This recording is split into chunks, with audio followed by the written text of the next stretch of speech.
আসসালামু আলাইকুম বন্ধুরা, আজকে আমি তৈরি করব ময়মনসিংহের ঐতিহ্যবাহী খাবার ছেপার লাড়া।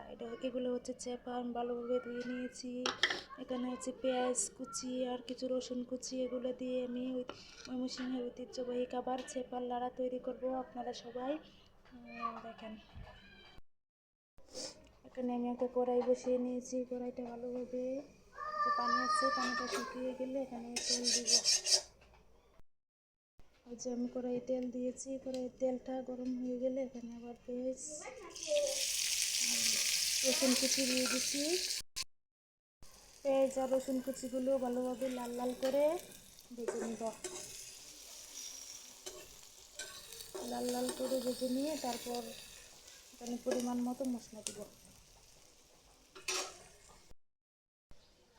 পরিমাণ মতো মরিচ,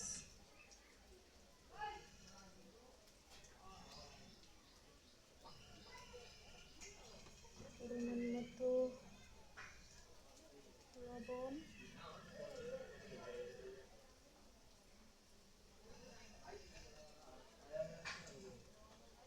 হলুদ,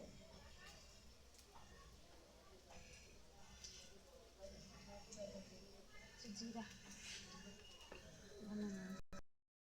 এদিকে আমার পেঁয়াজ কুচিগুলো লাল লাল করে ভেজে নেওয়া হয়ে গেছে। এখন একটু পানি দিব আর মশলাগুলো কষিয়ে নিব। যে পানি দিয়ে মশলাগুলো কষিয়ে নিচ্ছি।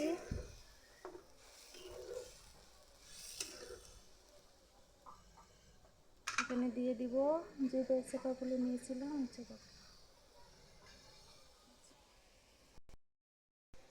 এগুলো বানানো খুবই সহজ এবং খেতে খুবই সুস্বাদু, ঝাল অনেক সুস্বাদু খেতে। কিন্তু ভালোভাবে কষিয়ে নিচ্ছি। কষিয়ে নেওয়ার পর একবারে ভাজা ভাজা করে ফেলবো মশলাগুলো। যে দেখেন পানিটা একদম শুকিয়ে আসছে। পানিটা আরও একবারে শুকিয়ে যাবে, তারপর একবারে লাল লাল করে একবারে ভাজা ভাজা হয়ে যাবে। খেতে অনেক সুস্বাদু লাগবে।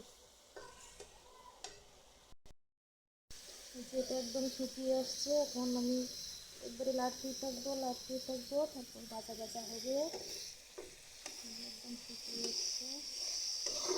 আমার ক্যামেরাটা অন্ধকার লাগছে, সন্ধ্যা হয়ে গেছে তো, লাইট নাই, তাই অন্ধকার দেখাচ্ছি।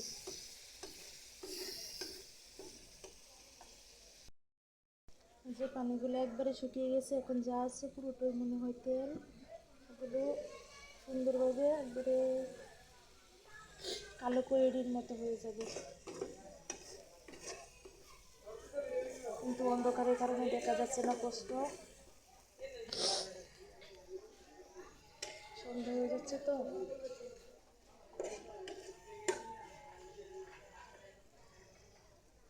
দেখা যাচ্ছে না।